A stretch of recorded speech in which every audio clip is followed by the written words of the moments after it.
প্রথম দিন থেকেই তাদেরকে সতর্ক করছি কেউ যেন একটা টাকাও কোনো কারোর জন্য খরচ না করে, যেটা করবে ওইটাই।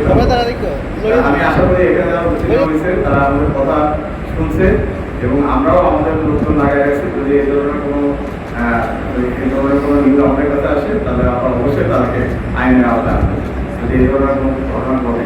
আমি আশা করি এই ধরনের ঘটনা ঘটবে না, কারণ এখানে যারা চাকরি পেয়েছে দেখবেন যে অধিকাংশ তারা কিন্তু মানে যে ভালো ইসে থেকে আসছে, ধনী পরিবার থেকে আসছে, তারা সবাই কিন্তু কষ্ট করে একটা পরিবার থেকে আসছে, যেখান থেকে তারা নিজস্ব তার শ্রম এবং মেধার ভিত্তিতে কিন্তু তারা উত্তীর্ণ হয়েছে। আগে যে নিয়মটা ছিল সেই নিয়ম থেকে এখন চেঞ্জ হয়েছে। আগে একদিনের পরীক্ষা হতো, প্রথমে সকালে বাসায় হতো, পুরো বিকেল হতো, বিকালে ভাইবা হয়ে একদিনে রেজাল্ট দিয়ে শেষ হতো। কিন্তু এখন কিন্তু এই প্রক্রিয়াটা চেঞ্জ হয়েছে। 3 দিন মাঠে পরীক্ষা হয়, তারপরে রিটার্ন পরীক্ষা হয়, তারপরে ভাইবা।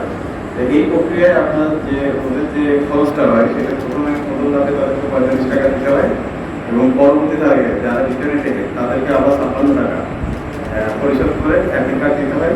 টোটাল 101 টাকা খরচ হয় তাদের। সরকারি যে খরচটা 101 টাকা, এই সরকারি খরচ আমাদের এই 101 টাকায় এখন এটা আপনারা পরে যারা আজকে উত্তীর্ণ হয়েছে তাদেরকে জিজ্ঞাসা করবেন যে আসলে তাদের কত টাকা খরচ হয়েছে।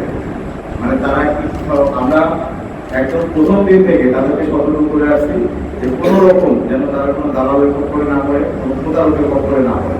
অনেকে কিন্তু বিভিন্ন রকম এই চাকরির বিষয়টা নিয়ে প্রতারণার ফাঁদে ফেলতে চায়। তা আমরা প্রথম দিন থেকেই তাদেরকে সতর্ক করছি কেউ যেন একটা টাকাও কোনো কারোর পিছনে খরচ না করে, যেটা করবে ওইটাই তার লস। আমি আশা করি এখানে যারা উত্তীর্ণ হয়েছে তারা আমাদের কথা শুনছে এবং আমরাও আমাদের লোকজন লাগাই রাখছি। যদি এই ধরনের কোনো নিউজ আমাদের কাছে আসে তাহলে আমরা অবশ্যই তাদেরকে আইনের আওতায় আনবো যদি এই ধরনের কোনো ঘটনা ঘটে। আমি আশা করি এই ধরনের ঘটনা ঘটবে না, কারণ এখানে যারা চাকরি পেয়েছে দেখবেন যে অধিকাংশ তারা কিন্তু যে ভালো ইসে থেকে আসছে, ধনী পরিবার থেকে আসছে, তারা সবাই কিন্তু কষ্ট করে একটা পরিবার থেকে আসছে, যেখান থেকে তারা নিজস্ব তার শ্রম এবং মেধার ভিত্তিতে কিন্তু তারা উত্তীর্ণ হয়েছে। আর আপনি যে কথাটা বললেন যে তারা যে এই যে 101 টাকায় বাংলাদেশ পুলিশে নিয়োগ পেলো বা চাকরিতে ঢুকতে যাচ্ছে, তাহলে তারা কি দেবে আমাদেরকে পুলিশের? আমরা কিন্তু ভাইভাতে আমাদের একটা ভাইভার একটা অংশ ছিল সাইকোলজিক্যাল, মানে মনস্তাত্ত্বিক পরীক্ষা। সেখানে কিন্তু আমরা জানার চেষ্টা করছি যে তুমি যে পুলিশে যাবো, পুলিশে দেখি তুমি কি এই যে পুলিশকে মানুষ খারাপ করে বা বিভিন্ন রকম গাল মন্দ করে, তুমি কেন পুলিশের চাকরিতে আসতে পারছো? এই চাকরিতে পুলিশের তুমি যে পুলিশের সার্ভ করবা সে তোমার এটা কি হবে? তো তারা সবাই এটা বলার চেষ্টা করছে যে তারা এটা তাদের আসলে ছোটবেলা থেকে ইচ্ছা ছিল পুলিশে আসা, যেটা বলে আর কি সাধারণত, এবং তাদের ইচ্ছাতে জনগণের সেবা করবে। এই সেবা করতে যে তারা তাদের যে সততা সেটা মেনটেন করবে। তারা অধিকাংশই আমাদেরকে এই আশা ব্যক্ত করেছে এবং আমি আশা করি যে তারা এটা তাদের চাকরি জীবনে এটা ধরে রাখবে। কারণ আজকে যে তারা এই যে শুধুমাত্র সরকারি খরচে চাকরিটা পেল, এটা তাদের জন্য একটা বড় পাওয়া। এই পাওয়াটা যদি তারা ধরে না রাখে তাহলে কিন্তু তারা তাদের পর থেকে বিচ্ছিত হবে। আর আপনারা জানেন যে আমাদের পুলিশে কিন্তু প্রচুর পানিশমেন্ট হয়, এটা কিন্তু আমাদের প্রকাশ্যে আসে না। আমাদের কিন্তু যদি এই ধরনের কারো নৈতিক অবক্ষয় হয় বা কেউ যদি নৈতিক স্খলন যেতে পারে, এই ধরনের কোনো ঘটনা ঘটলে তাদেরকে কিন্তু পানিশমেন্টে আনা হয় এবং তাদেরকে শাস্তি পেতে হয়। এবং বাংলাদেশে যত সরকারি আছে সব থেকে বেশি যদি চাকরি দেয় তাহলে বাংলাদেশ পুলিশে চাকরি দেয়।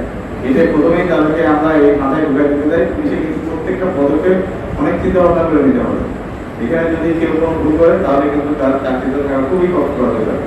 এইটা তাদের শুরু। আমি আশা করি যে তারা সেই সব মন মানসিকতা এবং দেশকে ভালোবেসে দেশের মানুষের সেবা করার উদ্দেশ্যে তারা চাকরিতে যোগদান করবে এবং পুলিশে যোগদান করে মানুষের পাশে মানুষের সেবক হিসেবে তারা কাজ করবে।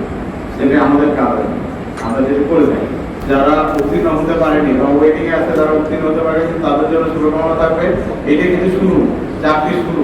সামনে অনেক চাকরির সুযোগ পাওয়া যাবে, নিজেদেরকে ওইভাবে গড়ে তুলতে হবে। কারণ এখন তো পরীক্ষা খুবই কম্পিটিটিভ, মানে প্রতিযোগিতা ছাড়া কিন্তু এই যে যে কোনো চাকরি পরীক্ষায় উত্তীর্ণ হওয়া খুবই মুশকিল। তাদের জন্য শুভকামনা থাকলো, তারা যেন ঠিক মতো লেখাপড়া করে। সামনে কেবল এসএসসি পাস করছে অনেকে এইচএসসি পরীক্ষা দেবে, আবার অনেকে অনার্স ফার্স্ট ইয়ার আছে। তাদের কিন্তু সামনে ভবিষ্যৎ খোলা। আমাদের কিন্তু আগামী জুনে এএসআই নিয়োগ হবে। এখানে যারা ইন্টারমিডিয়েট অর্থাৎ এইচএসসি পাস তারা কিন্তু এখানে অংশগ্রহণ করতে পারবে। সেম পরীক্ষা হবে, এরকম মাঠে এই সেম পরীক্ষা হবে। যারা পায়নি তারা দেখা যাচ্ছে এএসআই হয়ে গেল, কনস্টেবল না হয়ে এএসআই হয়ে গেল। যারা ইন্টারমিডিয়েট পাস আছে এরকম থাকে, দেখা যাচ্ছে এটা এএসআই হয়ে যেতে পারে, এই সম্ভাবনা আছে। আমি বলবো যে আপনারা হতাশ হবেন না, আপনারা চেষ্টা করবেন যে সামনে যেন যে কোনো পরীক্ষায় আরো ভালো করতে পারেন।